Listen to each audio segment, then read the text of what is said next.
Halo teman-teman semuanya, selamat datang di channel saya, Rizian Channel. Di video kali ini saya akan menceritakan yang dimana ini bisa dibilang review juga ya. Pengalaman saya setelah sekitaran seminggu menggunakan keyboard mechanical dari Gemen Titan Elite.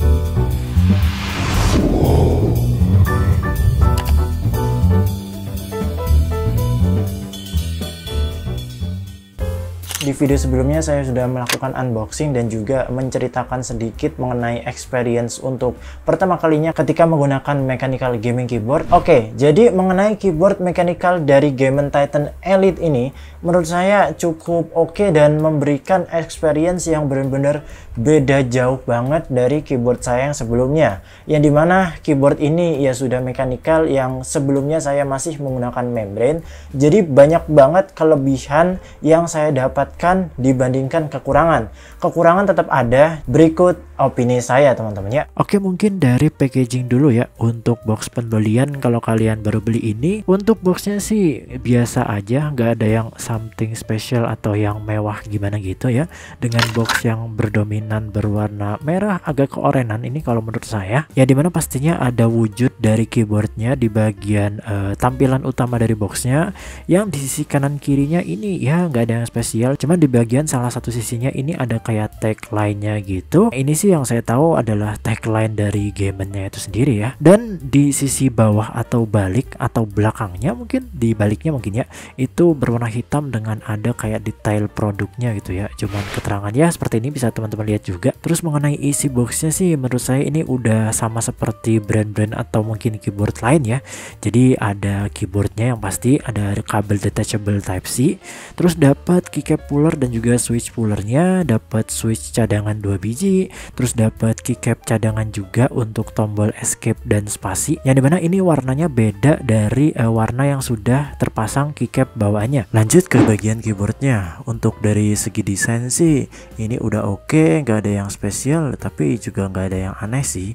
Jadi ya keyboard pada umumnya, dengan desain menggunakan bahan plastik untuk casing bawahnya, dan ini kayaknya ABS ya, saya kurang tahu pasti sih ini untuk bahannya apa. Dan juga mengenai build quality, ini menurut saya sih udah oke banget ya. Meskipun plastik gini, tapi kalau misalkan kita bengkok-bengkokin nih, itu udah aman, cukup solid juga ini kerasanya ya. Meskipun rada kerasa kopong, tapi enggak, ini bener-bener oke guys untuk build quality-nya, enggak yang ringkih banget coy. Terus udah kali ya untuk bahas masalah desain dan juga build quality. Lanjut mungkin kita ke keycap kali ya.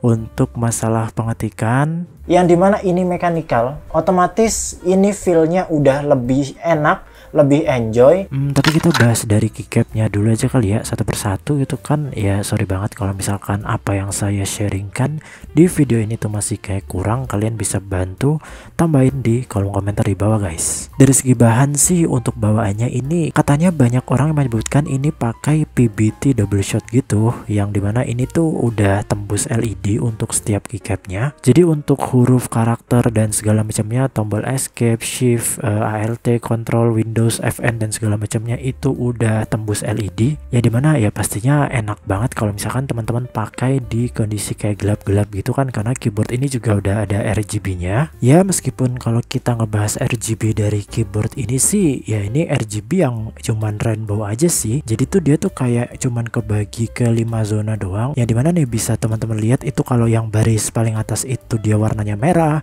terus makin ke bawah tuh rada keunguan, terus ungu, terus agak ke biru, dan yang paling bawah itu warnanya biru muda atau apa cyan dan ya sejenisnya kayak gitulah ya. Jadi ini nggak bisa diatur untuk warnanya ya, gitu-gitu doang. Tapi untuk animasi pergerakan dan kecerahan serta kecepatannya itu bisa diatur ya guys ya. Untuk cara mengaturnya, untuk ganti-ganti animasi teman-teman bisa pakai tombol FN plus ALT. Untuk ngatur kecerahan teman-teman bisa pakai panah atas atau bawah, dan untuk ngatur kecepatan itu teman-teman bisa pakai tombol FN plus panah kanan kiri. Cuman kalau misalkan teman-teman gak suka RGB-nya sih, teman-teman bisa matiin aja sih, tekan tombol FN plus backspace, udah kelar. Jadi yang pengen lebih simple dan ya bukan tim RGB, ya udah matikan aja. Dan untuk keycapnya menurut saya ini ya jujur di awal-awal sih cukup merasa agak aneh ya, dengan tombol spasi dan escape-nya ini yang diberi warna merah berbeda dengan yang lainnya. Cuman setelah saya membiasakan beberapa hari kemudian, saya merasa fine-fine aja, dan menurut saya ini malah menjadi suatu yang rada asik ya, karena ya ada sentuhan-sentuhan yang ya berbeda sedikit lah ya. Meskipun teman-teman kalau misalkan mungkin kurang suka dengan nuansa-nuansa merah atau mungkin agak nyeleneh gitu, teman-teman tetap dikasih di dalam boxnya karena akan dapat keycap cadangan, yaitu untuk tombol yang berwarna merah ini, tombol spasi dan ESC-nya. Teman-teman juga dapat keycap dan switch puller. Nanti teman-teman tinggal cabut aja tombol spasi dan SC-nya untuk diganti ke warna abu-abu muda ini yang biar lebih senada dan lebih serasi aja, dan ya lebih simple gitu aja teman-teman ya. Lanjut untuk mengenai feel mengetik. Di sini mungkin saya bahas switch-nya dulu kali ya. Untuk switch ini dia menggunakan Otemu Blue Switch, yang dimana ini tipenya itu clicky. Mohon maaf dan koreksi kalau misalkan saya salah ya. Dan ini menggunakan 3 pin. Saya mengetahui ini berdasarkan switch cadangan yang dikasih di dalam box ya teman-teman ya.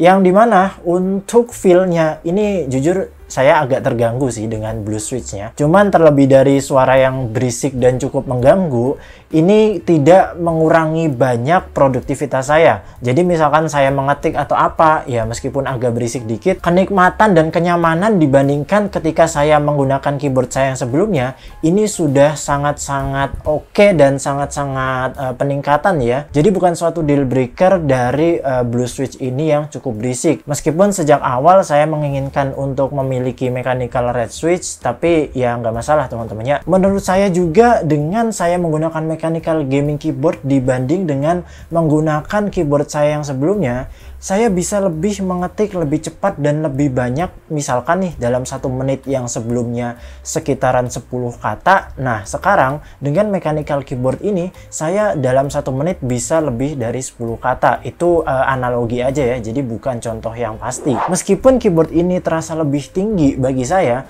cuman saya tidak merasa ini sebuah kekurangan. Yang dimana justru nilai lebih dari keyboard ini adalah lebih compact dengan jumlah keys yang hanya 78.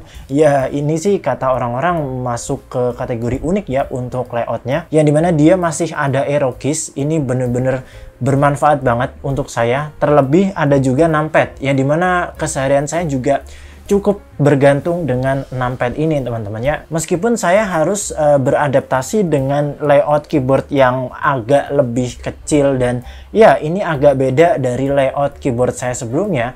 Menurut saya ini adaptasi yang nggak sia-sia karena dia lebih compact juga dari segi tempat. Jadi di setup saya bisa lebih clean, lebih simple, nggak terlalu memakan banyak tempat juga. Oh ya, mungkin sedikit membahas mengenai konektivitas, karena ini juga keyboard ya budget 200 ribuan ya teman-teman. Yang dimana ini cuman mempunyai satu koneksi doang, yaitu menggunakan kabel USB Type-C. Cuman ini bukan sebuah kekurangan, bahkan ini menjadi nilai plus bagi saya karena dia USB Type-C-nya itu detachable atau bisa dilepas pasang, yang dimana ini enak banget karena saya nggak harus ribet menata setup saya atau nggak harus ribet dengan perkabelan, yang dimana kalau misalkan mungkin saya sedang membersihkan atau mungkin sedang merapikan setup saya, itu saya tinggal copot kabel terus dilipat kabelnya dan keyboardnya tinggal disingkirin aja, dan itu enak banget. Jadi nggak harus melipat kabelnya menyatu dengan keyboard, yang dimana ya keyboard sebelumnya itu saya tidak mendapatkan value ini teman-teman ya. Berhubung keyboard ini membawa branding gaming, yang dimana di sini ya jujur ya saya untuk font dari keyboard ini tuh masih apa ya, mungkin bisa dibilang ini agak-agak kegamingan ya, jadi nggak terlalu yang flat atau yang standar gitu. Ya mungkin ini agak mengganggu bagi saya, cuman nggak yang sampai deal breaker banget. Buat teman-teman yang mungkin kurang nyaman dengan font-font yang ada di keyboard ini, ya gimana ya teman-teman ya, mungkin salah satu solusi yang paling ampuhnya itu teman-teman ganti keycap yang fontnya itu lebih nyaman. Cuman ya itu budgetnya lumayan mahal sih. Mungkin terakhir yang bisa saya kasih tahu ke kalian yaitu mengenai software teman-teman.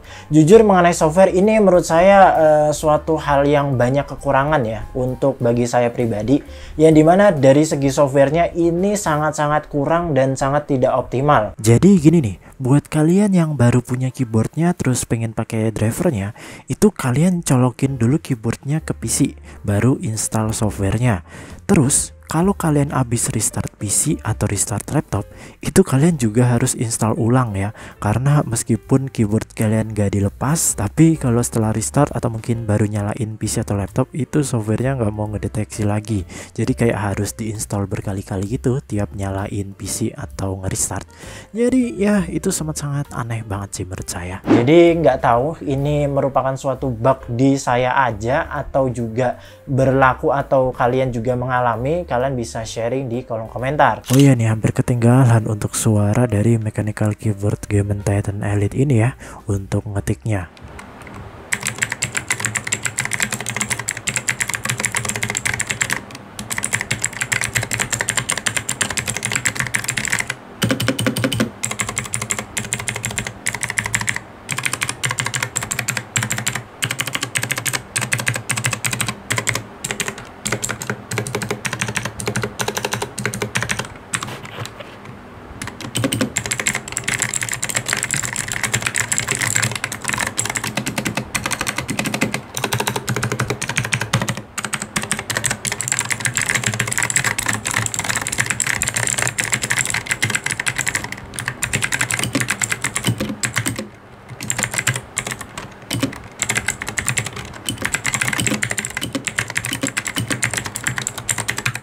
Dan ini apakah saya yang kurang tahu atau mungkin ya emang harusnya begitu? Itu nggak tahu kenapa untuk suaranya ini agak ada beberapa perbedaan. Misalkan untuk di huruf-huruf dan juga kebanyakan dari tombolnya itu suaranya ya kayak gitu. Tapi ada beberapa karakter suara yang mungkin agak berbeda dari tombol pada umumnya.